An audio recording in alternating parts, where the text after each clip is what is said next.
के बीच में। और दुनिया में इतनी गरीब कंट्रीज हैं जिनका पाकिस्तान से भी बुरा हाल है, लेकिन उसके बाद भी ज्यादा पैसा जो है वो पाकिस्तान को क्यों मिलता है? और जो ट्रेनिंग सेंटर थे जहां मुजाहिदीन ट्रेन होते थे, वहां से अफगानिस्तान के साथ साथ कश्मीर में भी मुजाहिदीन भेजता था। ये वो टाइम था जब पाकिस्तान के दोनों हाथ घी और मुंह कढ़ाई में था। अब देखिए, आप ये भी कह सकते हो कि लोन तो वर्ल्ड बैंक भी देता है, तो IMF का नाम क्यों आ रहा है? आपने कभी सुना है कि कोई आर्मी कपड़े, साबुन, तेल ये सब बेचती हो? ये दुनिया की अकेली आर्मी है जो सीमेंट, कपड़े, मीट, इंश्योरेंस, रियल एस्टेट ये सब बेचती है। जब जनरल साहब रिटायर हुए तो उनकी वाइफ की वेल्थ 220 करोड़ हो गई, और अगर पूरी बाजवा फैमिली की वेल्थ को देखा जाए तो 1270 करोड़ हो गई। ये लोग ऐसा कौन सा खजाना खोद रहे हैं? जनरल बाजवा ने इमरान खान को PM बनाया, इसके बदले में इमरान खान ने जनरल बाजवा का टेन्योर एक्सटेंड करवाया। कुछ तो रही होंगी मजबूरियां, यूं ही कोई बेवफा नहीं होता। देखिए, जो सिचुएशन पाकिस्तान इस पर्टिकुलर टाइम पे फेस कर रहा है, ऐसी सिचुएशन में पाकिस्तान इससे पहले कभी नहीं फंसा। शॉपिंग कॉम्प्लेक्स और मॉल्स को 8:30 बजे से पहले बंद करने के ऑर्डर आ गए हैं। इलेक्ट्रिसिटी सिस्टम कोलैप्स करने की स्टेज पे है। गेहूं की शॉर्टेज हुई है, और कई केसेस में तो ऐसा देखा गया है कि जो गेहूं से भरे ट्रक हैं उसके पीछे लोग बाइकों से पीछा कर रहे हैं। सिर्फ एक साल में पाकिस्तान की करेंसी 40% गिर के 267 पाकिस्तानी रुपीस तक पहुंच गई है। ब्लैकआउट इससे पहले भी होते थे पाकिस्तान में, 2015 में, 2021 में भी हुए थे, लेकिन इस लेवल के नहीं हुए थे। सिर्फ पावर कट से होने वाले लॉसेस की वजह से पाकिस्तान की GDP 4% तक नीचे गिर गई है। पावर कट की वजह से पाकिस्तान का टेक्सटाइल, मैन्युफैक्चरिंग सेक्टर ये पूरी तरीके से नीचे आ गया है, और जो फॉरेक्स एक्सचेंज है वो $3 बिलियन से भी कम पे आ गया है, श्रीलंका के बराबर पहुंच गया। अब आपके कई क्वेश्चन होंगे कि ये सब अचानक से क्यों शुरू हो गया? बांग्लादेश पाकिस्तान से भी पीछे है, वो आगे कैसे निकल गया, लेकिन पाकिस्तान कैसे पीछे रह गया? पाकिस्तान की एक्चुअल में दिक्कत क्या है? जिसको सबसे ज्यादा एड मिलती है पूरे दुनिया भर से, वो सबसे ज्यादा पीछे क्यों रह गया? और दुनिया में इतनी गरीब कंट्रीज हैं जिनका पाकिस्तान से भी बुरा हाल है, लेकिन उसके बाद भी ज्यादा पैसा जो है वो पाकिस्तान को क्यों मिलता है? अब देखिए, इससे पहले कि मैं करंट सिचुएशन की बात करूं कि इस बार पाकिस्तान को पैसे मिलने में दिक्कत क्यों आ रही है, IMF क्यों पीछे हट रहा है, या फिर US, इमरान खान और आर्मी का क्या रोल है, इस पूरी सिचुएशन को समझने के लिए पहले आपको रूट कॉज समझना पड़ेगा। पाकिस्तान में हालात लगातार बिगड़ते जा रहे हैं। पाकिस्तान की इंपोर्ट कैपेसिटी रसातल में पहुंच गई है। Pakistan has warned the country could face an economic collapse. Though Pakistan's not there yet, it's teetering on the edge. देखिए, जब इंडिया पाकिस्तान का पार्टीशन हुआ था तो पाकिस्तान को 1/3 मिलिट्री मिली थी और ओवरऑल रिसोर्सेज में से 17% मिला था। ये जो डिटेल्स मैं बता रहा हूँ, ये पाकिस्तान के एक ऑथर हैं हुसैन हक्कानी, इन्होंने भी ये चीज कंफर्म कर रखी है। जो मेजर इंडस्ट्रीज थी वो टोटल 921 थी, उसमें से सिर्फ 34 पाकिस्तान के हिस्से में आई थी। तो उस पर्टिकुलर टाइम पे जब पार्टीशन हुआ था तो जो इकोनॉमिक कंट्रोल था वो इंडिया के पास था। RBI उस टाइम पे पाकिस्तान का भी सेंट्रल बैंक था और इंडिया का भी, लेकिन कंट्रोल इंडिया के हाथ में था। इंडिया का जो टोटल कैश बैलेंस था वो 400 करोड़ था, और ये डिसाइड हुआ था कि इस 400 करोड़ में से 75 करोड़ पाकिस्तान को दिए जाएंगे। 75 करोड़ में से 20 करोड़ जो थे वो पाकिस्तान को 15 अगस्त 1947 को ही दे दिए गए थे, और बाकी का जो 55 करोड़ था उसको बाद में देने की बात की गई थी। उस समय पाकिस्तान के सामने जो सबसे बड़ी दिक्कत थी वो थी कि ये जो रिफ्यूजीज आए थे उनको सेटल करना, उसमें काफी पैसा चाहिए था। लेकिन उस टाइम पे कश्मीर को लेकर काफी इशू हो रहा था, तो नेहरू जी और पटेल जी ने यह माना कि जो 55 करोड़ है इसको रोक लेना चाहिए, वरना ये इस पैसे से हथियार खरीदेंगे और हमारे खिलाफ ही यूज करेंगे। हालांकि ये जो पैसा था ये आगे चल के महात्मा गांधी जी ने दिलवा दिया था, लेकिन उस पर्टिकुलर टाइम तक जब तक ये पैसा मिला था उससे पहले भी पाकिस्तान की जो इकोनॉमिक कंडीशन थी वो काफी खराब थी। इकोनॉमिक कंडीशन भले ही थोड़ी सी वीक थी, लेकिन मिलिट्री स्ट्रांग थी, क्योंकि इंडिया एग्री कर गया था 1/3 आर्मी स्प्लिट करने के लिए। इंडिया की जो पॉलिटिकल लीडरशिप थी वो ज्यादा स्ट्रांग थी पाकिस्तान के मुकाबले। इंडिया की तरफ से नेहरू जी, गांधी जी, सरदार पटेल जी, मल्टीपल स्ट्रांग लीडर थे। वहीं मुस्लिम लीग में सिर्फ जिन्ना के बाद कोई और स्ट्रांग लीडर आया ही नहीं। जिन्ना की डेथ के बाद ना तो जिन्ना के लेवल का कोई पावरफुल नेता आया और ना ही मिलिट्री ने आने दिया, क्योंकि जो टेम्परेरी कंट्रोल मिला था पाकिस्तान की आर्मी को वो काफी इंजॉय कर रही थी। पाकिस्तान आर्मी को इस टेम्परेरी कंट्रोल की ऐसी आदत लगी कि उसके बाद 29 PM बने। आज की डेट तक एक भी PM ऐसा नहीं है जिसने 5 साल अपने पूरे किए हो। किसी को मार दिया गया, किसी का तख्ता पलट कर दिया गया, इतने बड़े बड़े पॉलिटिशियंस को मारा गया। आज तक इनकी एक भी एजेंसी ये नहीं पता लगा पाई कि PM को मारा किसने है। इमरान खान जो थे इनको रैली में गोली मार दी गई, ये आज तक नहीं पकड़ पाए कि गोली चलाई किसने। बिना किसी बड़े हाथ के ऐसा पॉसिबल ही नहीं हो सकता कि किसी के बारे में पता ही नहीं चल रहा कि इनके PMs को मार कौन रहा है, इनके बड़े बड़े नेताओं को मार कौन रहा है। कुछ केसेस में तो लॉ को अमेंड किया गया ताकि जो पूरा कंट्रोल है वो पाकिस्तान की आर्मी के हाथ में आ जाए। इन कुछ चीजों की वजह से पाकिस्तान की जो आर्मी है उसका कंट्रोल पाकिस्तान के ऊपर शुरू से ही रहा है, और ये आगे चल के एक बहुत ही बड़ी प्रॉब्लम बनी है, वो भी आपको आगे समझ में आ जाएगा। देखिए, किसी भी कंट्री को ग्रो करने के लिए पैसा तो चाहिए ही होता है। पाकिस्तान के सामने भी यही दिक्कत थी कि उसको ग्रो तो करना ही था, लेकिन सीधे सीधे इकोनॉमिक डेवलपमेंट मुश्किल था, क्योंकि उसके लिए पॉलिटिकल स्टेबिलिटी और पेशेंस चाहिए होता है, प्रोडक्शन और एक्सपोर्ट करना होता है। तो पाकिस्तान की लीडरशिप ने इसके लिए नए नए जुगाड़ निकाले और इसी एफर्ट्स में उसको दिखा यूनाइटेड स्टेट ऑफ अमेरिका और उसकी मिलिट्री नीड्स। पाकिस्तान को उस पर्टिकुलर टाइम पे रियलाइज हो गया था कि यूएस का साउथ एशिया में कोई दोस्त नहीं है और उसको सोवियत यूनियन को कंट्रोल करना है और इसके लिए उसको पाकिस्तान की जरूरत पड़ सकती है। तो इसमें उसको एक मौका दिखा। पाकिस्तान ने अपने आप को यूएस का फ्रेंड दिखाया और इसके बदले में उसको मिली फॉरेन एड। लेकिन क्वेश्चन है कि ये फॉरेन एड दी क्यों गई? देखिए, आज की डेट में आप देखते होंगे कि इंडिया के अंदर कॉल सेंटर्स हैं। यूएस के एम्प्लॉयर्स वहां के एम्प्लॉयज को छोड़ के इंडिया से बंदे हायर करते हैं। ऐसा इसलिए क्योंकि एक यूएस सिटीजन की सैलरी काफी ज्यादा होती है, उसकी जितनी भी लायबिलिटी होती है वो यूएस के एम्प्लॉयर की होती है। इंश्योरेंस, पेंशन जैसे तरह तरह के बेनिफिट्स देने पड़ते हैं। कोई एक्सीडेंट भी हुआ तो सारी रिस्पॉन्सिबिलिटी उस यूएस के एम्प्लॉयर की बनती है। इंफ्रास्ट्रक्चर मेंटेन करना, ऑफिस वगैरह, ये काफी बड़ा खर्चा होता है इसमें। लेकिन इंडिया के अंदर सारे एम्प्लॉयज कम पैसे में मिल जाते हैं और किसी की भी लायबिलिटी यूएस के एम्प्लॉयर के ऊपर नहीं होती है।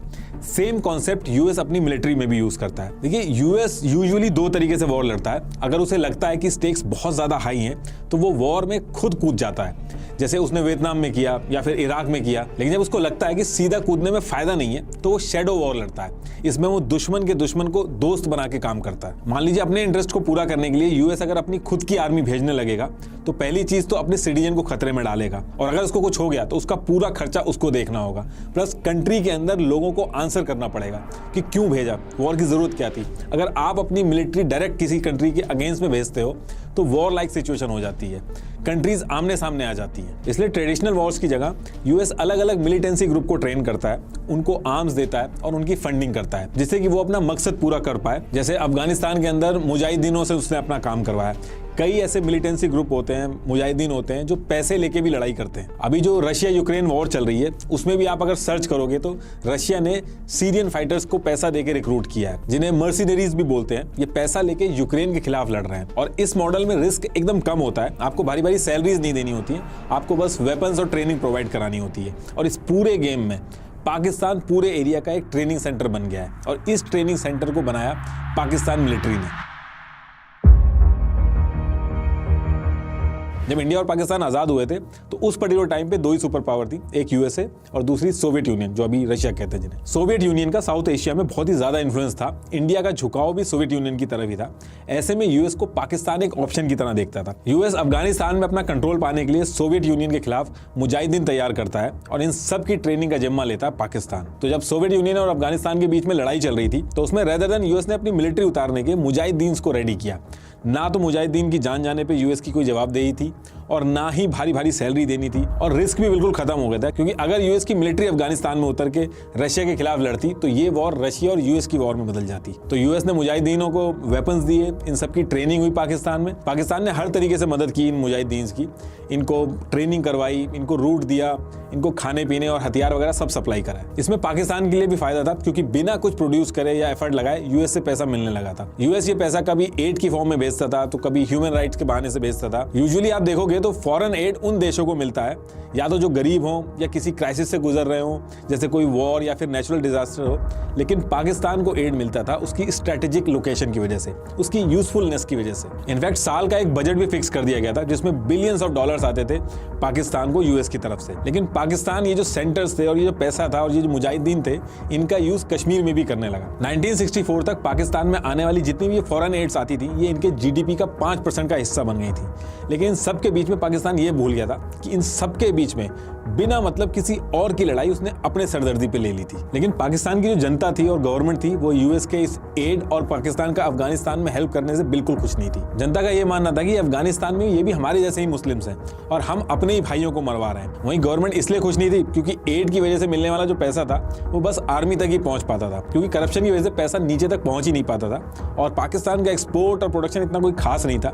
इसलिए लोगों की जो गालियां होती थी वो पाकिस्तान की गवर्नमेंट को मिलती थी। लेकिन पाकिस्तान की इकोनॉमिक सिचुएशन फिर से खराब तब होती है जब अफगानिस्तान वॉर 1989 में खत्म हो जाती है। ये जो मुजाहिदीन यूएस और पाकिस्तान ने मिलकर ट्रेन किए थे, ये अफगानिस्तान की सरकार को गिरा के तालिबान का राज हो जाता है वहाँ पे। ये उसामा बिन लादेन वगैरह ये सब यूएस ने उस टाइम पे ट्रेन किए थे और सोवियत यूनियन को बाहर करके यूएस का काम ऑलमोस्ट पूरा हो गया था। ये जो बातें मैं बोल रहा हूँ, ये जो पाकिस्तान के प्रेसिडेंट रह चुके परवेज मुशर्रफ, इन्होंने भी बोली है और ओपनली बोली है। इंटरव्यू अभी भी पड़ा इनका यूट्यूब के अंदर। अफगानिस्तान वॉर के बाद अमेरिका को पाकिस्तान की जरूरत नहीं थी। अब इस चीज का आप अंदाजा इस चीज से लगा सकते हैं कि 1989 में यूएस ने पाकिस्तान को सीधे सीधे $452 मिलियन की एड दी थी, जो 1998 तक घट के $5.4 मिलियन रह गई थी।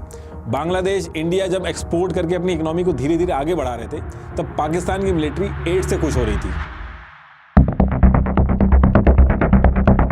अफगानिस्तान वॉर खत्म होने के बाद पाकिस्तान की जो इकोनॉमी थी उसको काफी नुकसान हुआ और उसके बाद पाकिस्तान को यूएसए ने स्टैंड बाय मोड पर डाल दिया। लेकिन पाकिस्तान की किस्मत फिर चमकती है जब 9/11 अटैक होता है। वर्ल्ड ट्रेड सेंटर में ये अटैक अलकायदा ने करवाया था और यूएस को डर था कि ये अटैक अगर दोबारा नहीं करवाना है तो अलकायदा को पूरी तरीके से खत्म करना होगा। अलकायदा अफगानिस्तान और पाकिस्तान के बॉर्डर पे ऑपरेट करता था और एक बार फिर यूएस को पाकिस्तान की जरूरत पड़ी। इस बार यूएस ने कोएलिशन सपोर्ट फंड बनाया CSF, जिसमें पाकिस्तान को काफी पैसा मिला। 2009 में यूएस ने कैरी लूगर बिल पास किया, जिसने पाकिस्तान को $1.5 बिलियन पर ईयर की एनुअल असिस्टेंस देने का प्रपोजल था। लेकिन ये जो पैसा मिलता था, इसको पाकिस्तान यूएस के वॉर ऑन टेरर के लिए यूज करने की बजाय अपनी इकोनॉमी को बचाने के लिए यूज करता था, अपनी आर्मी को स्ट्रॉन्ग करता था। और जो ट्रेनिंग सेंटर थे जहां मुजाहिदीन ट्रेन होते थे, वहां से अफगानिस्तान के साथ साथ कश्मीर में भी मुजाहिदीन भेजता था।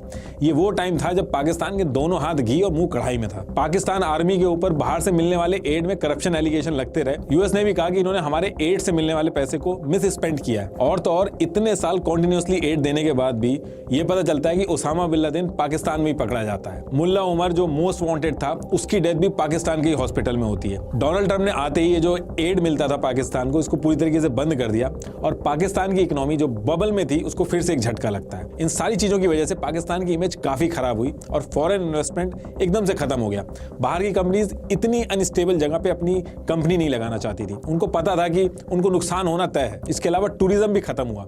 ये बहुत ही बड़ा फैक्टर था पाकिस्तान की इकोनॉमी कोलैप्स होने में। देखिए, पाकिस्तान और इंडिया में कई बार वॉर्स हुई हैं, लेकिन 1971 की वॉर ने पाकिस्तान को काफी वीक किया। ये एक बहुत ही इंटरेस्टिंग कहानी है जिसके ऊपर बहुत सारी बुक्स हैं, लेकिन कुक्कू FM की एक ऑडियो बुक है, इंडिया वर्सेस पाक 1971। इसमें बहुत ही डिटेल और आसान तरीके से बताया है इस इवेंट के बारे में। वॉर की शुरुआत से लेकर खत्म होने तक सारी चीजें बहुत ही अच्छे से बताई गई हैं। 69 मिनट्स की इस ऑडियो बुक में 1971 की वॉर के बारे में आपको काफी नॉलेज और क्लैरिटी मिलेगी। कुक्कू FM इंडिया का सबसे बड़ा ऑडियो शो प्लेटफॉर्म है, जहां कई कैटेगरीज की ऑडियो बुक्स अवेलेबल हैं।